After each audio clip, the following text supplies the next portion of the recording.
신명기 말씀은 좀 무거운 말씀인데 좀 딱딱하기도 하고 어떤 경우는 좀 무섭기도 한 그런 말씀이기도 합니다.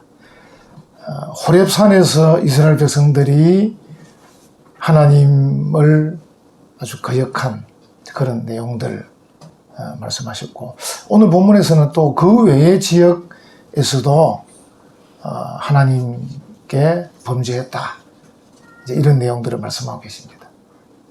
지금 이스라엘 백성들의 지금 위치는 가나안 땅에 들어가기 직전인데, 모세가 그들에게 호렙산의 죄를 상기시키고 또 다른 여러 지역들의 죄를 상기시키고 있습니다. 이유가 뭐겠습니까? 크게 두 가지인데, 하나는 그들로 하여금 낮아지게 만들려고. 성도는 어떻든 이 낮아지는 게 중요합니다. 예수님께서 말씀하셨지 않습니까? 천국을 얘기하면서 천국은 자기를 낮추는 자가 높아지는 그런 나라다. 또 자기 자신이 나는 마음이 온유하고 겸손하니 나의 멍에를 메고 내게 배우라, 이렇게 말씀하셨어요.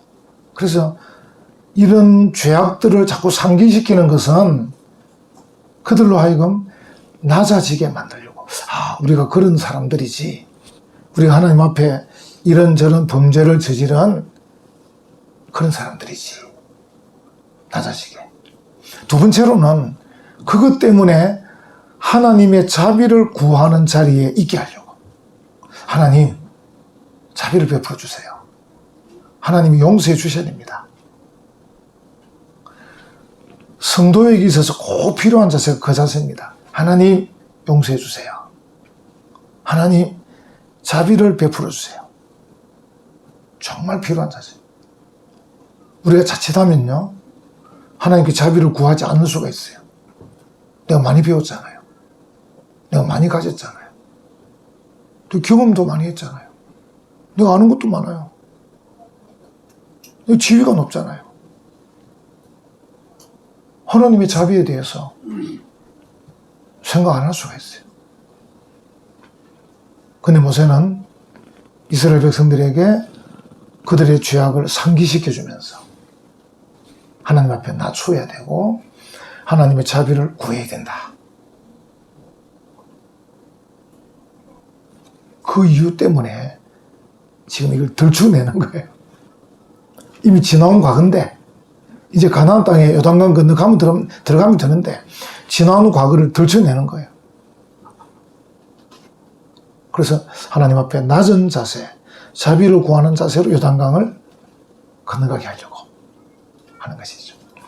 여기 이제 그들의 그 하나님 앞에 그 불신앙적인 이 거역하는 모습들을 말씀하고 계신데, 여기 보면 23절 보시면 여호와께서 너희를 가데스 바네아에서 떠나게 하실 때 이르시기를 하고 이제 하나님께서 말씀하시는데, 이제 가데스 바네아가 중요한 터닝 포인트잖아요. 만약에 거기서 우리가 좀 추측을 한다면 그들이 하나님의 뜻대로 하나님의 말씀대로 순종하고 이렇게 했더라면 가나안 땅에 훨씬 빨리 들어갈 수 있었는데, 그곳에서 그들이 하나님 앞에 불신앙적인 자세를 취함으로써 40년을 방황하게 되지 않습니까?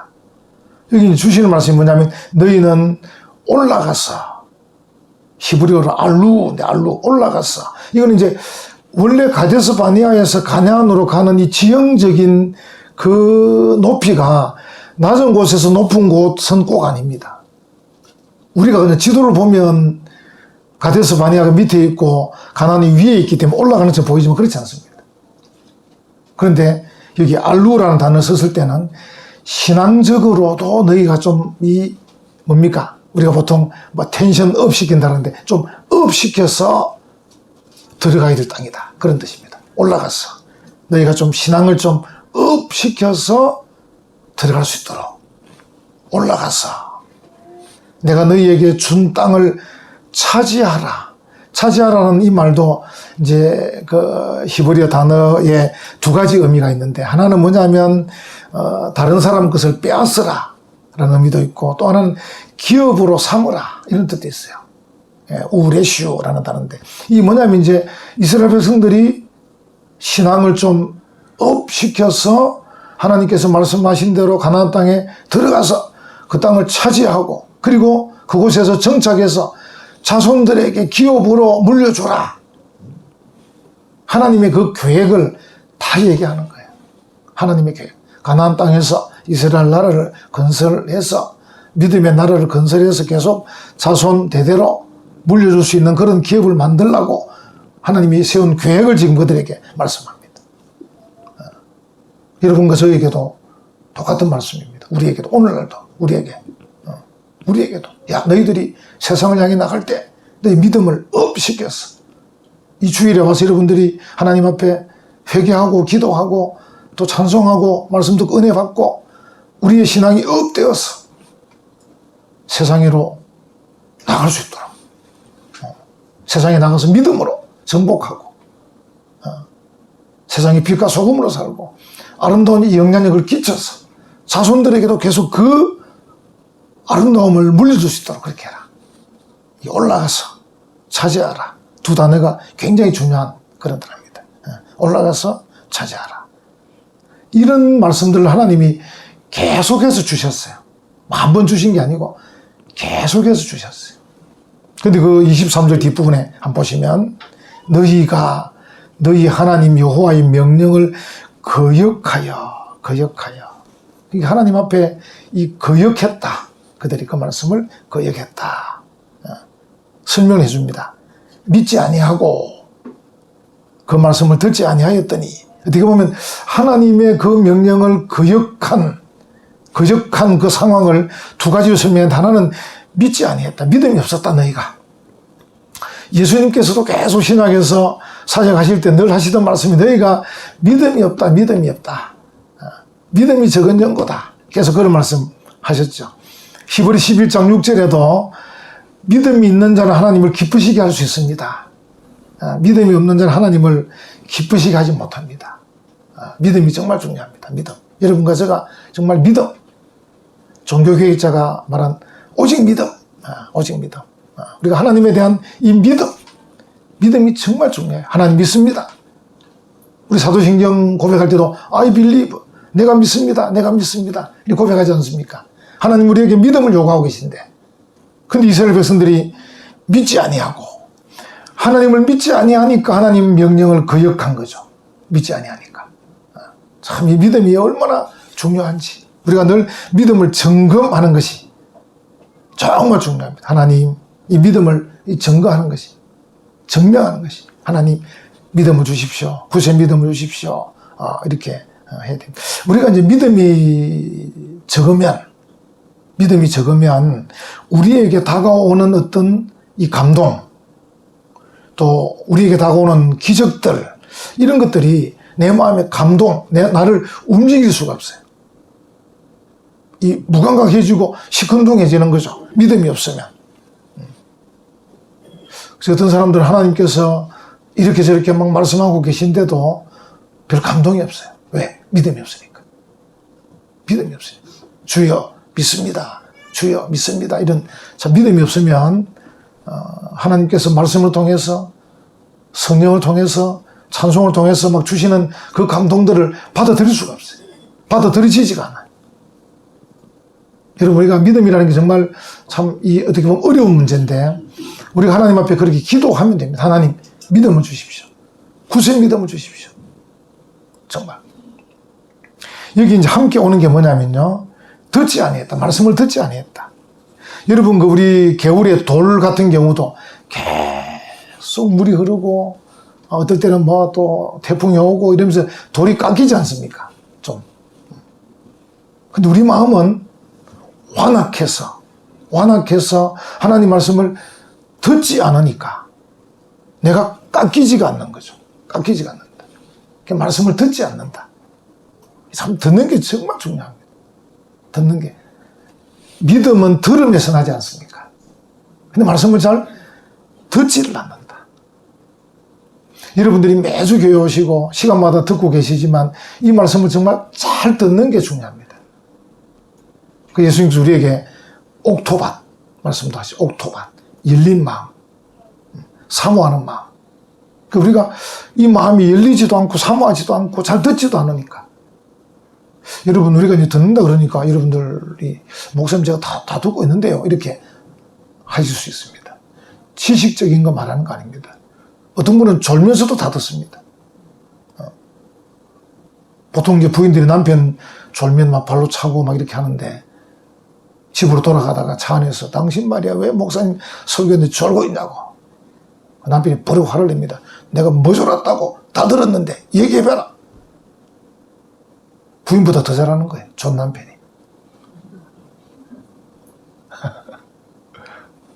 부인은 졸지 않았지만 근성으로 들었고, 남편은 졸면서 잘 들은 겁니다.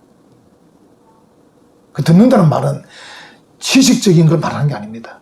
목사님이 무슨 말 했나를 아는 게 중요한 게 아니고, 그 말씀이 오늘 이 시간에 하나님이 내게 주시는 말씀으로 받았느냐, 그게 중요한 거지. 오늘 목사님이 첫 번째, 두 번째, 세 번째 뭘 말씀했다, 그걸 아는 게 중요한 게 아니라는 거예요. 하나님께서 내게 이 시간에 주시는 말씀으로 내가 받아서 그 말씀에 은혜 받고 감동받는, 그게 중요한 거지. 지식적으로 어떤 내용을 전했는가를 아는 것은 중요한 게 아닙니다. 그러니까 졸면서도 다 듣는다니까요. 그 정도 실력은 다 있어요. 하도 교회로 다니니까.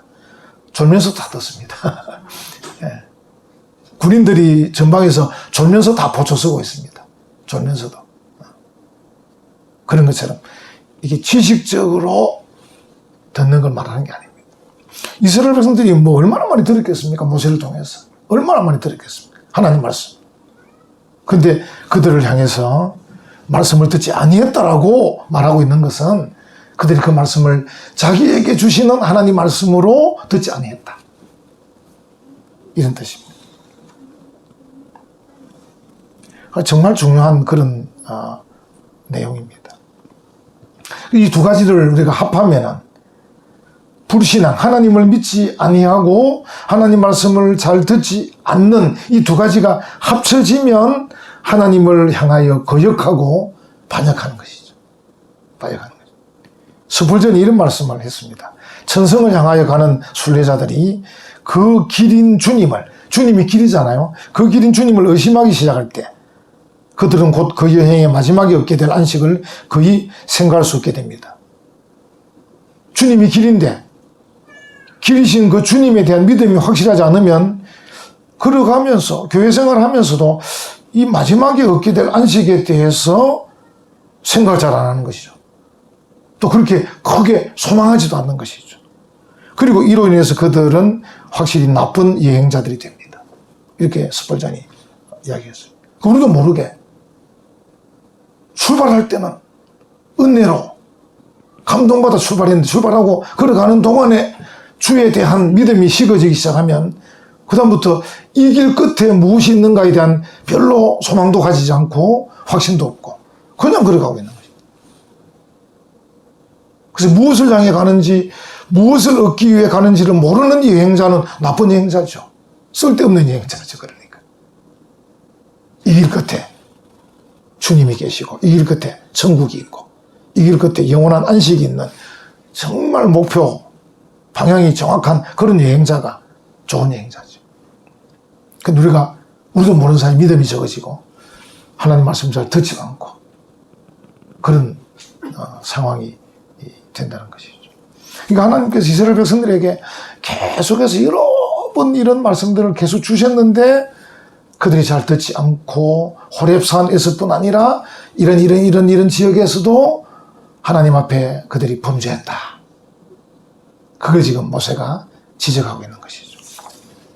하박국 선지자가 우리에게 이렇게 말하고 있습니다. 그가 내게 무엇이라 말씀하실는지, 하나님입니다. 하나님이 내게 무엇이라 말씀하실는지 기다리고 바라보며, 우리 이런 자세가 좀 필요합니다. 하나님께서 내게 뭐라고 말씀하실 건지 오늘 여러분들이 기대감을 가지고, 그래서 이제 우리가 교회 올 때 좀 달려와야 되죠.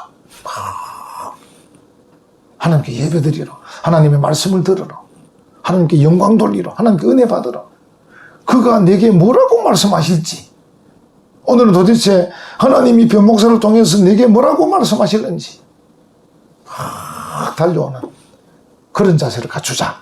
하박국 선지자 우리에게 말씀을 하고 있는 것이죠. 네. 그러니까 이런 너희들이다. 모세가 이제 이렇게 24절 내가 너희를 알던 날부터 너희가 항상 여호와를 거역하여 왔느니라. 우리가 그런 자들이다. 그런 자들이다.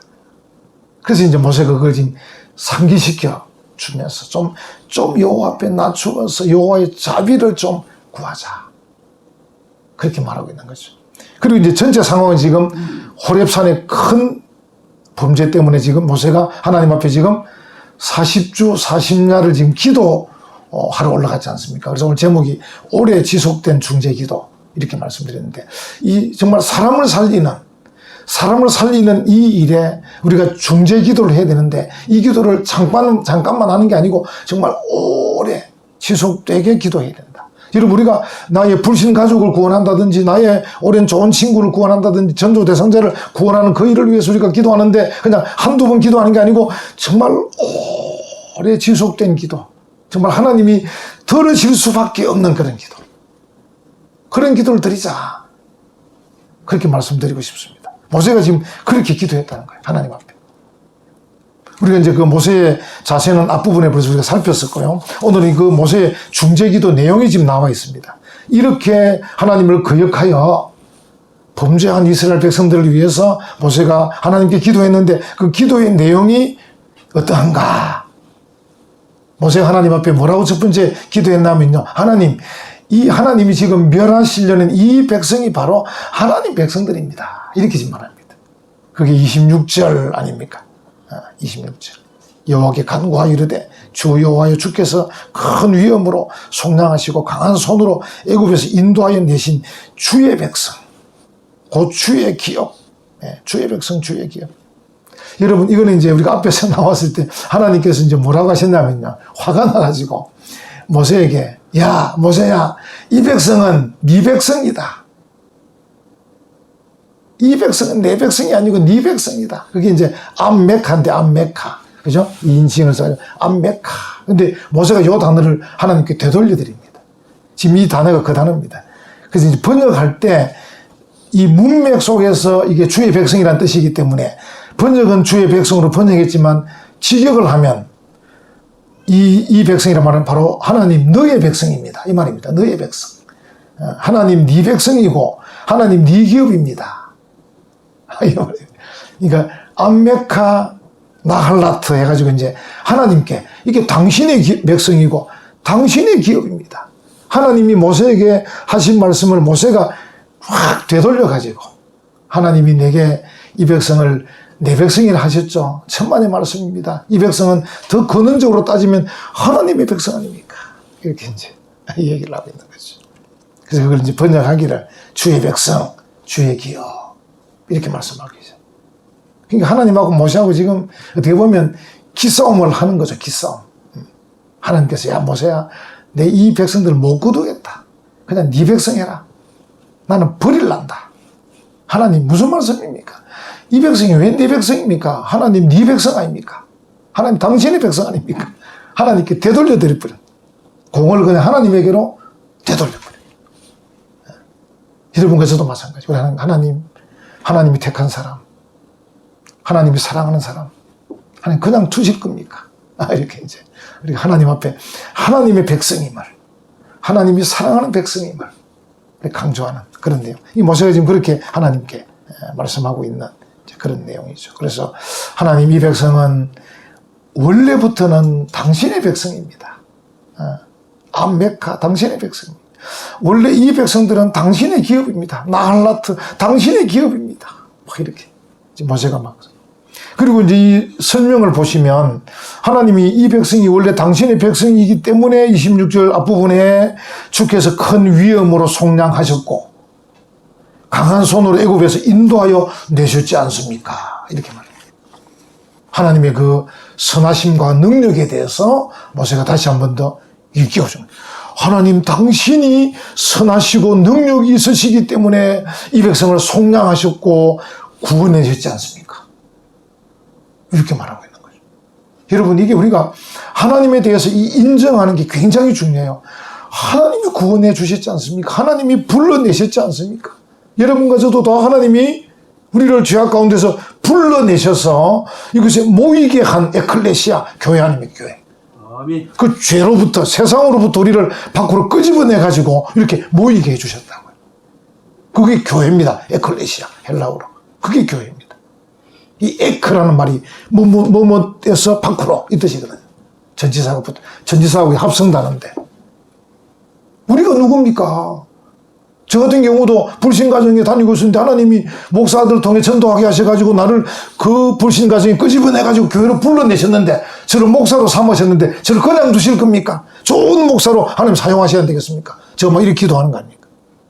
아멘. 그 하나님께 우리가 좀 어떻게 보면 따지듯이 하나님이 불러내셨고 하나님이 불러내셔놓고는 그냥 두실 겁니까?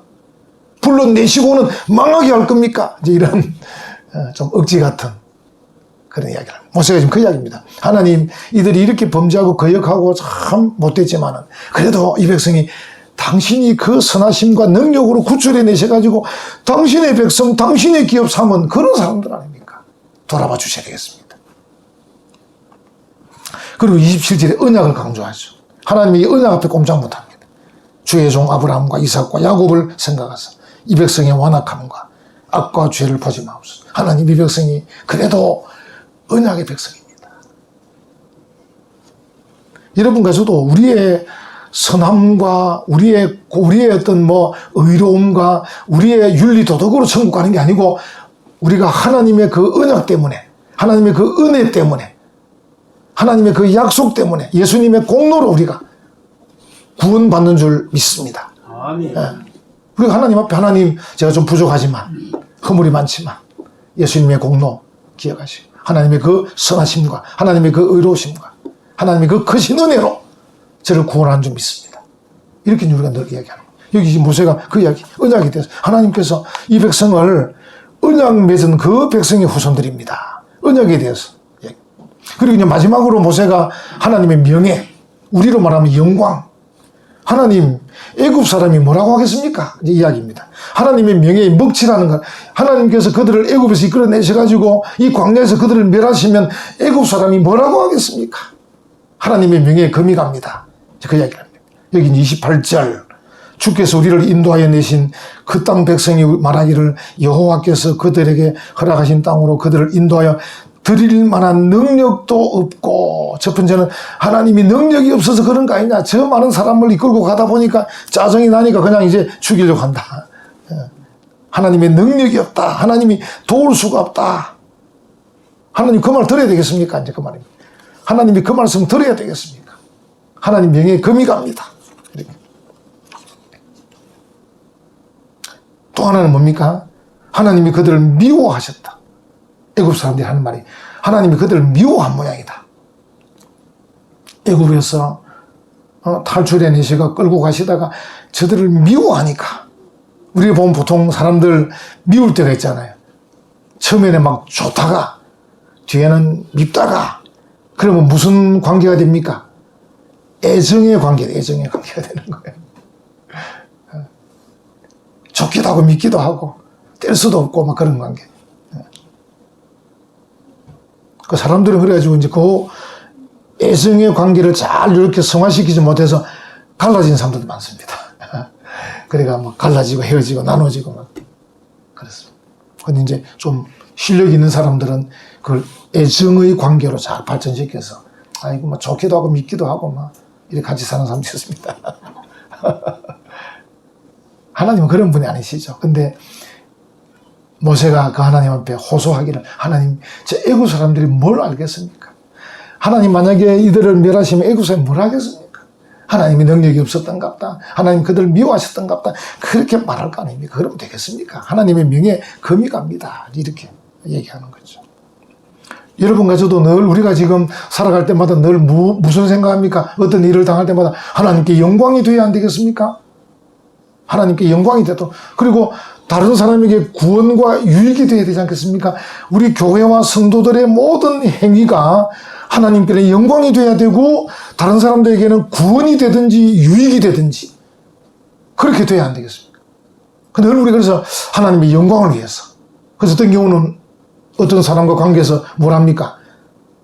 내가 화도 나고 손해도 내가 엄청 보는데도 불구하고 내가 당신을 용서하는 것은 뭡니까? 뭐라 그러죠? 하나님은 내가 믿는데 덕은 당신이 보는 것 같다. 이렇게 이제 농담 삼아 얘기하는 거죠. 왜? 나는 하나님의 영광 때문에 참는다. 네가 덕을 보더라도 나는 참는다. 할 수 없다. 이렇게 얘기해요. 왜냐하면 성도의 그 마음에는 어찌하든지 하나님의 영광을 위해서, 그리고 이웃들의 구원과 유익을 위해서. 그래서 우리는 어떤 주의? 이타주의로 살아가는 거죠. 이기주의에서. 이기주의던 사람이 예수 믿으면서 믿음이 자라고 하나님의 은혜를 받으면서 성장해서 결국은 이타주의의 사람으로 사는 거죠. 그래서 하나님을 위해서, 이웃을 위해서 멋진 삶을 사는 거죠. 세상 사람이 도무지 가늠할 수 없는, 도대체 저 사람들의 정체가 뭐냐? 도대체 당신이 어떤 사람이길래 이렇게 사느냐? 그래서 우리에게 소망에 관한 이유를 물을 때 우리가 그 소망에 관한 이유를 대답할 수 있는 준비를 해야 되죠. 내가 이렇기 때문에 당신을 용서하는 거다. 이렇기 때문에 내가 양보하는 거야. 그렇게 말할 수 있는 거죠. 근데 애굽 사람은 그걸 모르니까 하나님 오해할 수 있습니다. 하나님의 명예에 금이 갈 수 있습니다. 용서해 주십시오. 그렇게 기도하는 거죠. 여러분, 우리의 기도가 사람을 살립니다. 할렐루야. 우리의 기도가 사람을 살립니다. 우리의 기도가 우리 가족을 살리고 이웃을 살리는 거 아닙니까? 아멘. 그래서 우리가 기도를 오래 해야 됩니다. 오래. 언제까지 기도해야 됩니까? 구원받을 때까지 기도해야 됩니다. 인디언들의 기도가 비가 안 올 때 기도할 때 받지 못한 적이 없었다. 왜? 비가 올 때까지 기도했기 때문이다. 그런 얘기를 알고 있지 않습니까? 우리가 사람을 위해서, 우리의 불신 가족이나 이웃이나 친구를 위해서 그들을 구원하기 위해 기도하는데 언제까지 기도해야 되느냐? 그들이 구원받을 때까지 기도해야 되니까 우리의 기도가 오래 지속돼야 된다. 기도가 사람을 살리고 교회를 살리고 나라를 살리는 것. 아멘. 오늘 우리 한국에도 보면 정말 대통령이든 정치인이든 공무원이든 비판한 사람은 너무 많은데 기도하는 사람이 적습니다. 항상 대통령은 나의 대통령입니다. 우리의 대통령입니다. 항상 언제든지 그렇게. 제가 지난번 문 대통령 시절에 문 대통령 위해서 기도했더니만 저를 보고 뭐라 그랬죠? 창원에 있는 장모님 한 분이 진보 좌파라고. 요즘은 제가 윤 대통령 위해서 기도하고 있거든요. 제가 뭡니까? 그럼 보수 우파입니까? 저는 항상 대통령은 나의 대통령이다. 항상 기도하는 거죠. 기도가 나라를 살리는 겁니다. 기도가 사람을 살리는 겁니다. 아멘. 그래서 우리의 기도는 좀 오래 지속돼야 된다. 모세처럼 정말 사람을 살리고 나라를 살리는 오래 지속되는 중재 기도를 드리는 우리 모두가 되기를 간절히 축원합니다. 아멘.